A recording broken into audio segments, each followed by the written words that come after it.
kitchen to hold this thing, and into the kitchen. I can draw that. And cut the cake. And Needle was there, and of course it's like a kind of 1.5 sword. Yeah. It's not, or something like that, or bastard sword. Something, whatever it is, or 3/4 sword. That's more right. For Arya, and it was just this beautiful thing of seeing these things that you draw and were there in a physical. It was physical. It was there, and I mean, Tommy is one class act. I mean, that guy is fantastic, and he made all that stuff with his team, of course. Well, that was what that was who I was referring to. Yeah, that was it. Just to be brief, the way I got into Game of Thrones was that I auditioned for it. I auditioned for Joffrey originally. I went in for Joffrey. The first scene that I did was when he is trying to duel the butcher's boy by the lake with Arya, and I went in. I met Robert and Nina Gold and John and Dan and David, and then I did that scene, and then I came back and did the breastplate stretcher scene as Lancel. Then I came back again and did 2 scenes as Lancel, and then that was it. I got the job. So it was very much just the actor gets an audition. Yeah. I would like to ask you, how easy is it to draw all the things that you see in the script, or how is it to visualize it? Do you have help from the writers or the? Okay, my background was in comic artwork, so I've always worked from scripts. It's just in case somebody fires you a script, you visualize it, you draw it. And the thing is, when you get a film script, you do see a set of images in your head. It's really, it's just, if you're immersed in that world, you see stuff based on that world. That's just the way it is. And the thing is that there were scenes that you talked to the directors about, so they're describing images that they want, and you've already thumbnailed these drawings beside the director on the script, and then you go away and you draw this stuff. But there are other scenes where the directors weren't in town, so I was able to just go ahead and work on them because there was production maybe wanted certain things solved. So the Battle of Blackwater Bay, the first time I did that, the first version of that was me just working on it. The Joffrey's, the riot scene in season 2 where he gets pelted by dung and then Sansa gets attacked, that was one where Chris Newman asked me to draw up because there were certain things they wanted to solve. So he fired me a bunch of photographs of Dubrovnik and said, the riot's going to take place here in these streets. Can you draw that up? Absolutely. So I drew this thing up, and then when David Nutter saw it, he said, this is great, we'll film it. So that was really cool. And the same thing with the ice wall climb. I was given a script to visualize the ice wall climb with Jon Snow, and when Alex Sakharov saw it, he said, this is perfect, let's go ahead and shoot it. So those things are really nice whenever you're so immersed in the story that what you visualize is as close as can be to what they want, and you do see it on screen. I mean, this is the thing for me.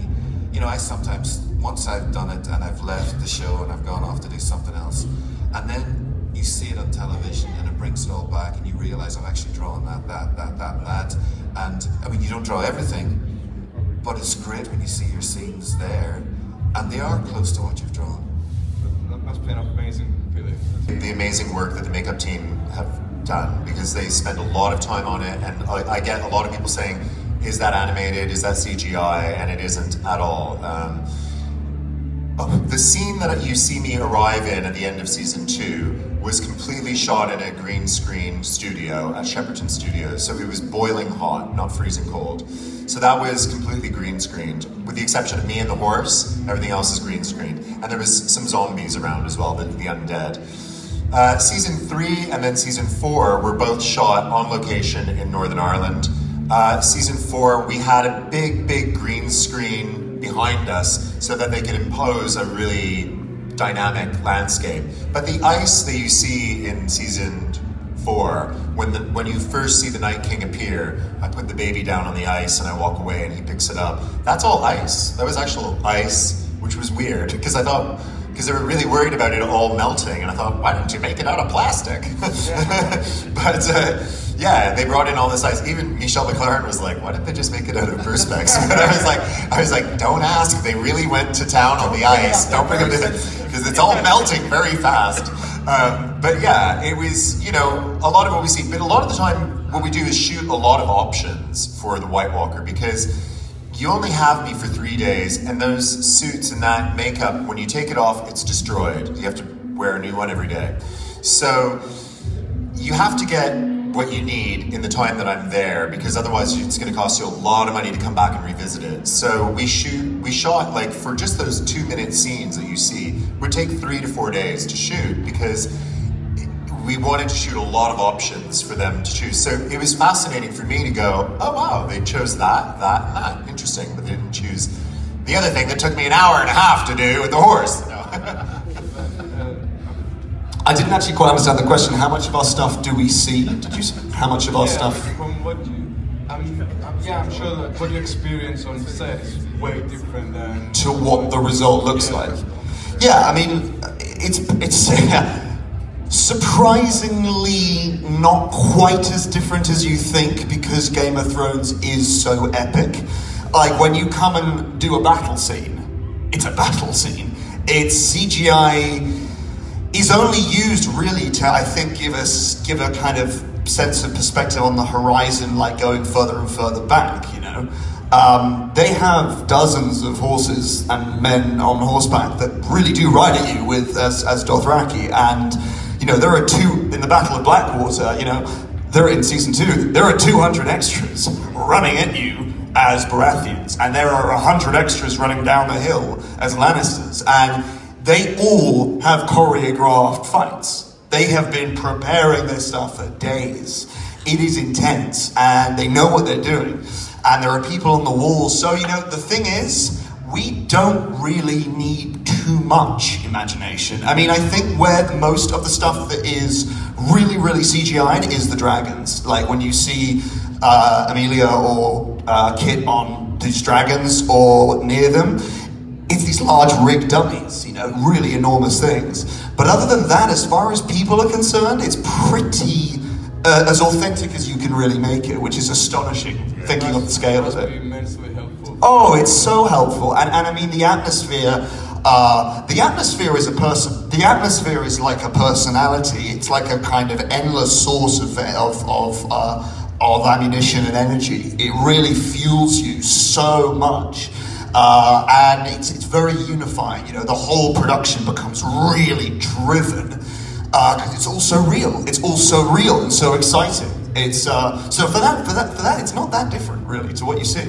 One of the things, I was just thinking, well, you were saying this stuff, I mean, one of the things that got me was, I was out at the set for Craster's Keep one time before, you know, the Jon Snow fight at Craster's Keep, and the guys are out spraying snow everywhere, you know, it's this fine paper, isn't it? And it's looking really authentic, and I'm wandering about and I'm doing my drawings, and this is for Michelle as well, and I'm starting to feel really cold, and I'm just, the more I look at the snow, the colder I'm feeling, and way up in the background I suddenly see this big blast of sunlight on the fields, and there's this guy with a big kind of hose pipe thing, and he's blasting out more snow, but your mind slots straight into it. I mean, for the actors, it must be so easy to get into that vein. No, seriously. It's like, we were talking about this yesterday, you know, when an actor puts on the armor, you know, when they're put out in the middle of this thing, it's gotta be so easy to allow the fantasy in your head to just go crazy. It's like being a little kid, really, you know? You become like a junkie. No, I can imagine this. But the thing was, there was a couple of times that's the way it felt for me standing there. I kind of got it, you know? I mean, you're there and you're realizing, shit man, this is going to be good fun. Except, of course, that you guys end up doing things really late at night and in freezing weather and with it raining and with mud everywhere. But the other thing that you were saying, which actually came to mind as well, is, you know, every shot that's prepared for that doesn't have CGI is so much cheaper than every shot that has CGI. So the thing is, you get all those guys out there in the real world with, you know, with all of the things that you've laid down to create the atmosphere of the scene, and it's still going to be easier to shoot that stuff than dropping in the CGI stuff. For the CGI guys, okay, it's totally easy for them to put in the stuff, but that costs so much money. So so that's it. That's why, I mean, and also there's that thing where our believability factor goes way up when we see live action, you know, with CGI as being the after part of it, you know. So okay. So how easy is it to transition from a green screen room to a huge battle? And You've mentioned Michelle 3 times. McLaren, yeah. And I've never met her, but I know her work and I've seen behind the scenes footage. Breaking And Bad. I know she's really visual and she's really good at explaining. But I mean, even her, I don't think she can do. Well, she's pretty good. She is. I mean, she's pretty good at explaining because, well, in season 2, 3, 4, I didn't get to. We couldn't get onto set because they weren't finished filming on the set that we were about to work on. So I couldn't get my horse either because they were still using it in another scene. She wanted to get something shot, so this is a testament to how amazing she is as a director. And she didn't want to waste time because we were sitting around. She just said, you know what? Okay, we're gonna do it like this. Great. Get the pickup truck over there, bring it out over here, put a box on it, right? You get up there, sit on the box, bring over a fan, sit there. While she was doing this, she was cutting a big piece of Hessian, you know? And she said, bring the baby out, right? Get the camera guy. And I said to her, this is really, and she went, well, like a school movie? Like what do you call it? Like a project, you know, like a film school movie. I went, yeah. She said, that's exactly it. So we were on it, she said, okay, when I call action, so they brought the baby out, I'm holding the baby, and she said, when I call action, just, you know, go. So they start with the fan, they started throwing the paper in, like that, so it's going like that, this, and she's bouncing the pickup truck, and it looks like I'm on a horse. And that's the shot they used, which you saw, they used it even in the adverts leading up to season 4, was me just carrying this baby through the winter. You know, we eventually got amazing shots of wide shots with the horse the next day, but until then, she was adamant that she was going to get the close-ups this way, and she was amazing. She was quite amazing at it, and it was a lot of fun, and we laughed our heads off. Yeah, and she just took that Hessian and just dirtied the camera with it. She just kind of put it in like that. She was like, hey, we got it. You know, give the baby back now. And all she needed was a bunch of coconuts and we're absolutely... Yeah, it was. You know, bit of sound effect. But she's amazing, you know, and you use your imagination to the best of ability, but if you shoot it up like that, you don't need a green screen because the sky is above you, right? So it was like, almost like the point of view of the baby. So, you know, she just kind of works with what she has. And I think, you know, to me, I'm not crazy about working on green screen and motion capture. I do quite a fair bit of it. And it's a lot of imagination. You have to really use, as an actor, you have to use your imagination a lot. So it's a lot of work. But, you know, it has its place, but I think the best work is if you combine the two. So you have really good work and a little bit of CGI in it. It really blends beautifully. You can make it really magical. As far as I'm concerned, you know, my point of view is my point of view, not the camera's point of view. So I never know really what anything looks like until I actually see it, right? Because what I see is a camera guy, Sam sitting behind a styrofoam rock, a couple of zombies, you know, walking through a green screen. I'm just kind of doing my stuff and thinking, well, I hope this works. You know, this looks weird, man. But then you see it on TV and you think, wow, okay, that's all come together, pretty cool. But you see the... Yeah, oh my God. No. To be honest with you, I've not worked with anybody bad on Game of Thrones at all. Like, not at all. No, I can't say bad. Do you find that when we say that, everyone's like, oh, come on, you're lying. Like, I'm sure there's a diva or two. Like, no, it's like, I don't want to give you the boring answer, but if there is, maybe it's me. I don't know. But the cool guy on set is pretty much the team. I really do feel that. I mean, for me, of course, working so closely with my makeup team, I do actually, and I have to say this hand on heart, they are the coolest bunch of people because I see them in, you know, when I get in at 1 o'clock in the morning to sit down, they've been there for an hour and they are super hilarious and on point, making you tea, you know, complaining about the flies going into the and it stinks. They're like, oh my God, it's putting me off my toast. They're always like good. We have a good laugh when we have downtime. We all go into my trailer and kind of relax on the bed and fall asleep together. So they are really the cool guys for me on set. But I don't really have a bum word to say about anybody on the set. I really mean that. They're amazing. No, ever since season 1, some of my happiest memories I was 18 at the time, and some of my happiest memories are hanging out with these guys as I was like just out of boarding school and like on set working with a really bunch of just fun actors. And there was like an evening where there was like hanging out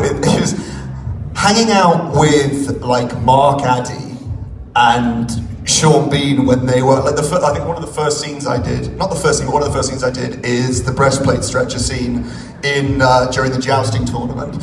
And Mark and Sean, when they finished doing that scene, would just go outside and literally they would just spend most of their time just rolling cigarettes, and they'd just be like, "Hey man, how are you? Yeah, really good. Yeah. That's like anywhere in the UK. Well, yeah, and it was just hilarious. They were just so chill, and I'd be like, "Oh God, this is quite intense, isn't it?" They'd be like, "Yeah." You know what I mean? I'd be like, God, I guess not. And they were just so fun to hang out with. They were so hilarious as well. Like Mark like went past like Renly Baratheon had just done his scene with Finn Jones, his gay scene, and he was just coming on like, "Hey guys, sorry," and you know, he was just like, they just have a laugh. There's banter. It's really, really sweet and funny, and yeah, I think there's a lot of humor in the show as well. Conleth Hill is supposed to be very funny, and Peter Dinklage. It's just, Who do you hate? Yeah, let's get really into this now. I guess we'll find out who's dying next. No, my real experience of set was going over to see directors whenever they had time, because they had no time, and to kind of work out what we were doing in between takes. So that's when I saw the actors, was really in between takes, or else out at the coffee wagon. And you know, I heard stories about different people at different times, but then, you know, I would go back and talk to the storyboard department in my room, which was me for a lot of the time. So I'd be in my room talking to myself and trying to work out, who do I hate? Who do I really hate? Who do I hate? I don't hate people. I'm very zen. I'm not going to hate people. It's going to be really cool. I'm going to sit in my room and be really cool, and it's not going to hate anybody, and the whole show's going to be beautiful.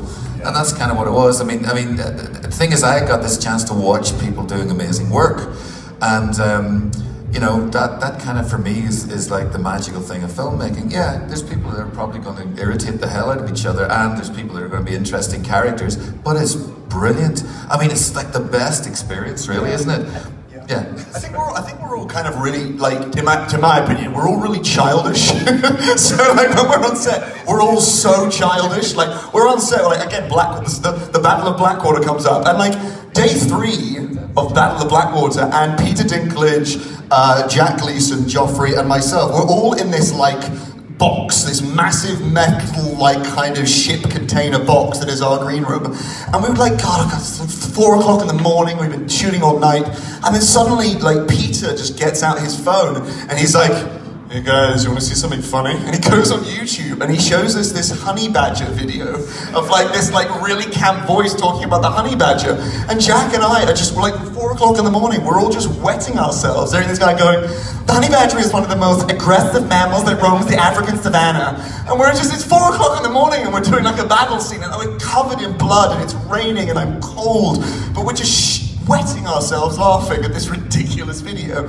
So yeah, we're all, I think most people are really childish on set, and it works so well. It's yeah, it brings so much life to it. Yeah, we're working on a show here, like nothing compared to Game of Thrones, but we're shooting a small battle scene. They handed out guns to the actors, and they all turned into like Yeah, right, they all turned into kids. Pew, pew, pew, pew. Like no guns. Yeah. Just get out of control. But no, you give someone a fake gun, and they're like, right, I'm officially 5. You know, like, right, you know, it just changes straight away. Yeah. Alright, so we all know how huge Game of Thrones is. Game of Thrones is as in terms of production, but I know it might be a bit of a strange question. But what was the like a small thing that made you realize how big it was? I think actually what really made me aware of just how massive this is becoming, and it's kind of like it's one of those feelings where, what's like a good metaphor to describe it? When I started seeing how much Game of Thrones started to filter into popular culture, I could not believe how widespread it became. The Simpsons did an opening credit for it. Johnny Walker has got White Walker whiskey, you know? Every show was talking about it. Saturday Night Live suddenly started doing it.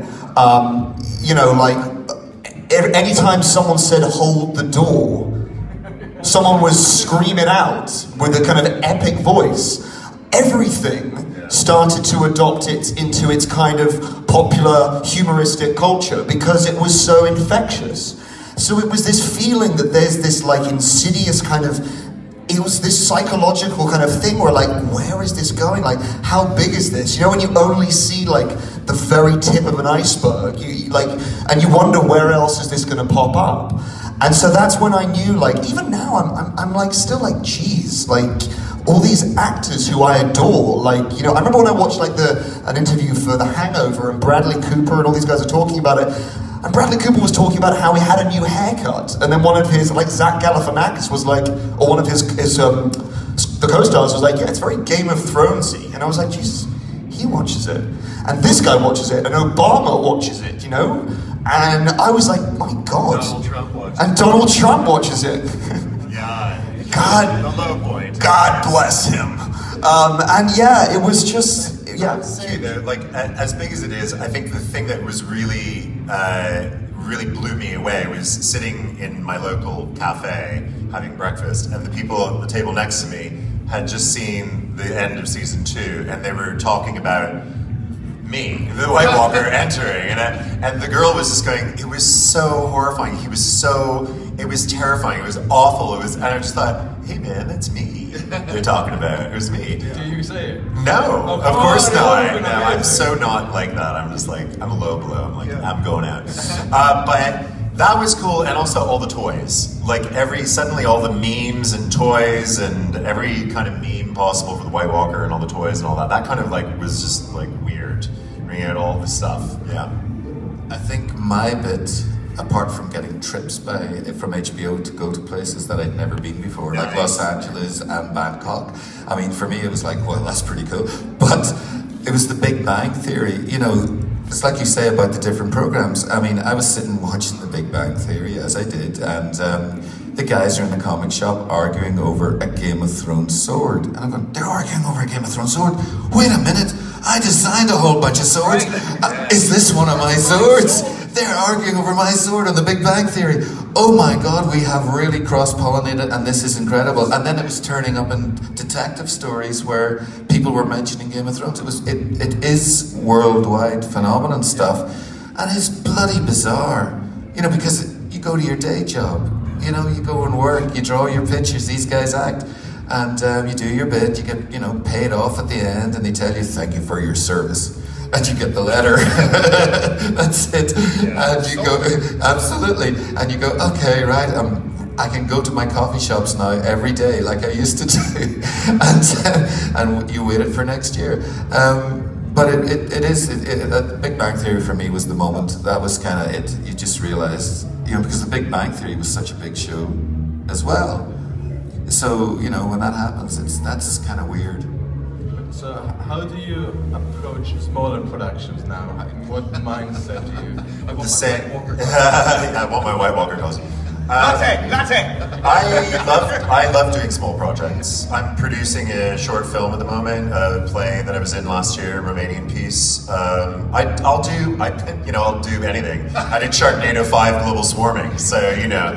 I don't really see it like that. I kind of, like, I've been an actor since I was 15 years old, so every project I'm in is the most interesting project that I'm in at that moment, if that makes any sense. I don't really have projects where I'm in it and I think this one's better than that one, or this one is more high profile than that. I really just enjoy my work. I do voiceover work. I voiced a really cool documentary for mafia killers last summer during the London heat wave, and it was all about like the heat wave in New York, you know. And I love doing that, you know, and these projects are various sizes. Game of Thrones could have been a very low budget. I mean, it started off relatively low budget, and it developed its budget. You know, everything is really, like, I always think, you know, never look down on the new kid on the block, because tomorrow they might be making Game of Thrones. So I work with loads of different teams of people, and I love it because creativity doesn't have a price tag on it, in my opinion. I think the thing about Game of Thrones that has taught me more than any other production I've ever done is that the magic of any production is not the finished product, it's the stuff that you put into it as you're doing it. So Game of Thrones we all think is so great! It's fantastic. We love Game of Thrones. It's so fun and it's so exciting and it's so epic and enormous. But the thing is, the best thing about the show, the thing that makes it truly epic and magical is the people who make it, and it's the things they do at that time. So when I come to any production any new job that comes around, whether it's a theatre, TV or film, it's the idea that anything I put into this, any magic a person, whether they're a sound operator, a boom operator, or an actor, or a director, or a cinematographer, or a choreographer puts into it, you're going to get the result. And that is a universally accepted currency of truth in art, in TV and film. And I find that that is an education that I would not have got in any other kind of... Well, I think I would have got it, but I don't think it would have been as beautifully and poetically as communicated to me as having done Game of Thrones, is that we really are making something that is wonderful because everyone loves the fact that they're doing it and doesn't need to think about it doesn't think about what the outcome is. They're like, screw the outcome. I love what I want to do here and I want to make it a really passionate project. I want to have my passion behind it. And that for me has been a great lesson. And it's meant that any other project that's come up has been really joyous, you know?